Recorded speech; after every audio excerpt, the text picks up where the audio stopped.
শিক্ষা চুরি, নানান রকম চুরির রাজ্যে নেই রাজ্যে এবার চিড়িয়াখানা থেকে প্রাণীও চুরি। গায়েব হয়ে গেছে চিড়িয়াখানা থেকে 351টি প্রাণী। সময় মাত্র 1 বছর। 1 বছরে গায়েব হচ্ছে 351 প্রাণী আলিপুর চিড়িয়াখানা থেকে। বিতর্কে আলিপুর চিড়িয়াখানা, জল গড়িয়েছে কলকাতা হাইকোর্ট পর্যন্ত। জনস্বার্থ মামলা দায়ের করেছে স্বেচ্ছাসেবী সংস্থা। চিড়িয়াখানা কর্তৃপক্ষের সাফাই কি জানেন? তিনি সাফাই দিচ্ছেন গণনায় নাকি ভুল হয়েছে। শুনুন চিড়িয়াখানার কর্তৃপক্ষের বক্তব্য।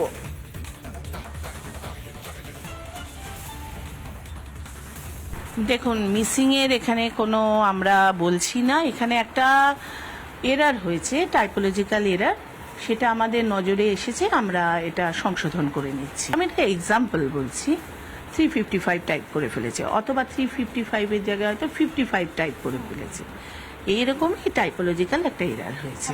হ্যাঁ, আমরা সংশোধন করে আমরা পাঠিয়ে দেবো,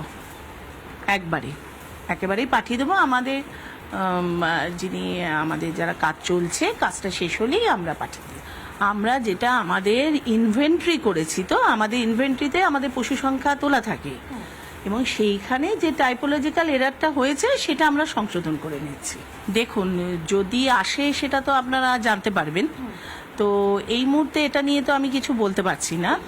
তো আমি শুধুমাত্র সংশোধনের কথাটাই বলছি, যেটা আমাদের নজরে এসছে আমরা করে নিচ্ছি।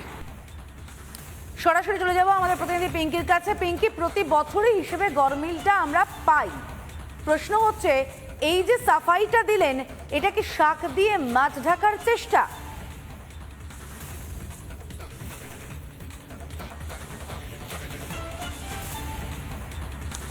দেখো, হাইকোর্টে যে মামলাটা হয়েছে সেই মামলার দুটো পার্ট রয়েছে। এর একটা পার্ট কি, একটা পার্ট হচ্ছে মূলত এই যে পশু গায়েব হয়ে যাচ্ছে, 321টি প্রাণী যাদের কোনো খোঁজ মেলা যাচ্ছে না। কেন্দ্রীয় জু অথরিটির কাছে প্রত্যেক মাসে ইনভেন্টরি থেকে একটা রিপোর্ট পাঠাতে হয়, সেই রিপোর্টেই সংখ্যা দেখানো হয়েছে 321টি গায়েব হয়েছে। কিন্তু তারপর জু কর্তৃপক্ষ কিংবা আলিপুর চিড়িয়াখানার কর্তৃপক্ষ তিনি জানাচ্ছেন যে আসলে গণনায় ভুল হয়েছে। গণনায় ভুল হওয়ার জন্য যার ফলস্বরূপ তাদের কাছে সংশোধনের রাস্তা খোলা রয়েছে, তারা সংশোধন করে নিয়েছেন। কিন্তু হাইকোর্টের এর পরের চ্যাপ্টারটা আমাদের অবশ্যই চোখ নজর রাখতেই হচ্ছে। কেন বলছি পরের চ্যাপ্টারে? কারণ পরের চ্যাপ্টারেই রয়েছে, বা যে দ্বিতীয় ভাগ রয়েছে, সেখানে বলা হয়েছে যে চিড়িয়াখানার জমি বিক্রি করতে চাওয়া হয়েছে, এবং যেহেতু জমিটা বিক্রি করতে হবে তার জন্য ইচ্ছাকৃতই কি তাহলে, এই সম্ভাবনার কথা তোলা হয়েছে, ইচ্ছাকৃতই কি তাহলে এই ল্যান্ড, এই প্রাণীর সংখ্যা কমিয়ে দেখানো হয়েছে যাতে ল্যান্ড বিক্রি করতে কোনো সমস্যা না হয়। অতএব দুটো পোর্শনের সম্ভাবনাই থেকে যাচ্ছে। 1, 30 বছর ধরে ক্রমাগত প্রাণীর সংখ্যা নয় কমেছে। 2, জমি বিক্রি করতে চাওয়া হয়েছে, তার জন্য এই সংখ্যা কমিয়ে দেওয়া হচ্ছে। যদিও চিড়িয়াখানা কর্তৃপক্ষ এই মামলার সম্বন্ধে কিছু না বলতে চাইলেও তারা একটা বিষয় শুধু জানাচ্ছেন যে গণনায় ভুল হয়েছে। গণনায় ভুল। আলিপুর চিড়িয়াখানা সারা দেশের মধ্যে একটা বৃহৎ চিড়িয়াখানা, সেই চিড়িয়াখানা কর্তৃপক্ষ জানাচ্ছে যে 321টি প্রাণীর গরমিল পাওয়া গিয়েছে এবং সেটা সংশোধন করে নিচ্ছে। যদিও তারা এও জানাচ্ছেন যে আলিপুরের চিড়িয়াখানায় কেন্দ্রের টিম, অর্থাৎ কেন্দ্রীয় জু অথরিটি আসবেন কিনা সে সম্বন্ধে এখনো পর্যন্ত তাদের কাছে ইনফরমেশন নেই। তবে তারা রিপোর্ট চেয়েছেন, সেই রিপোর্ট যাচ্ছে, সংশোধনের রিপোর্টে কি লেখা হয় সেদিকে।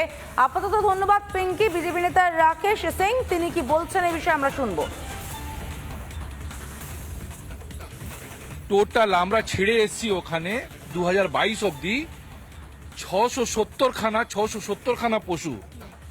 আজকে আমরা হাইকোর্ট মাধ্যম দিয়ে জানতে পাচ্ছি কি 351 পশু এখন আছে, মানে 321টা পশু কোথায় চলে গেছে, হঠাৎ উধাও হয়ে গেছে 321 খানা পশু। একদিকে পার্টি, টিএমসি পার্টি খাচ্ছে, একদিকে সরকার খাচ্ছে। 50,000 60,000 লোকের ভিড়। তারপর ওখানে কি হচ্ছে, 10,000 সরকারি জায়গা থেকে দেখানো হচ্ছে, আর বাকি 20,000 কার্তিক ব্যানার্জি পকেটে যাচ্ছে। পশু হসপিটাল ছিল 800 কোটি টাকা, তার মধ্যে আমার ইউনিয়ন রুম ছিল, 2 কাঠা মধ্যে একটা 2তলা বাড়ি ছিল, সেটা বিক্রি হলো। তাজ হোটেল পাশ দিয়ে চিড়িয়াখানা কোয়ার্টার অব্দি পশু হসপিটাল অবধি সব বিক্রি হয়ে গেছে। চুরি হবে কেন? চুরিটা হবে কেন? এক একটা পশু লক্ষ লক্ষ টাকা পশু আছে। একটা মার্মোসেট 10 লাখ টাকা 20 লাখ টাকার মার্মোসেট, আপনি বলুন 350 পশু চুরি হয়েছে। হাইকোর্টে মামলা না হয় তো আমরা কি জানতে পারতাম? মানুষ এখানে জানতে পারতো এটা খুব বড় কোটি কোটি টাকা একটা লুটপাট হচ্ছে এখানে চিড়িয়াখানা।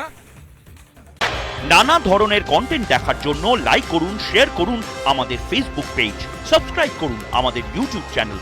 পাশাপাশি অন্যান্য ব্রেকিং নিউজের জন্য অবশ্যই চোখ রাখুন রিপাবলিক বাংলায়।